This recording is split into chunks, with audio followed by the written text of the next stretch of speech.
I see the movement getting stronger and more mature. I see advocates doing less infighting and more idea sharing and realizing you have your place in the movement, I have my place, but that doesn't mean that we can't work together. Hi, I'm Constance Li, and I'm the Strategic Advisor to Impactful Animal Advocacy. So Impactful Animal Advocacy is a global community of animal advocates.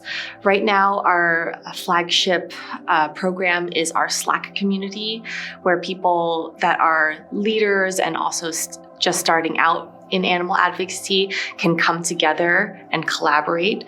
So this is a way for people to just shout out into the hive mind and be like, is anybody else doing this? Can anybody else come work with me on this? And other people will answer them. So you don't have to feel so alone in doing your advocacy no matter where you are.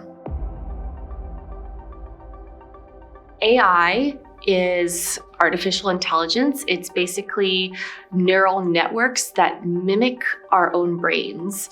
The algorithm of AI is actually quite simple. There's these nodes with connections between them, kind of like how our neurons have connections between them. And then we feed it a bunch of training data. And then we see if it gets it right or wrong. And we reward it when it gets it right. And it strengthens those connections. In the past, with technological revolutions, every single time humans have been able to squeeze more out of animals, they have done so.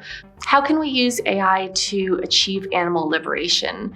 I think the limit is just our imagination. We can use it to be more productive in the things that we're already doing. We can use it to be a thought partner, to brainstorm ideas off of. We can also pay attention to how the animal agriculture industry is using it. There's something called precision livestock farming. They are actually installing cameras in factory farms, and they are creating wearables for the animals to track their body temperature, their heart rate. They're essentially Fitbits for the animals so that they can see all the data and they can try to optimize their yields.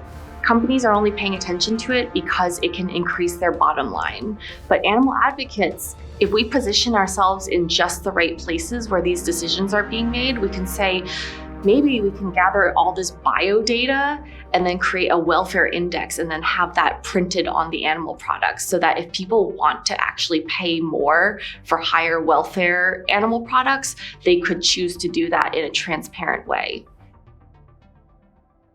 The thing that made me want to speak up more for the animals was just realizing that there were very few people speaking up for them. Like, I could choose not to buy their skin or eat their bodies, but that was just removing me from contributing, but it wasn't actually changing the larger system. And for me, I've always been very focused on the numbers. I want to help the most amount of animals possible. I think it's always been natural for me to think that way. So even when I was 14, I was planning KFC protests.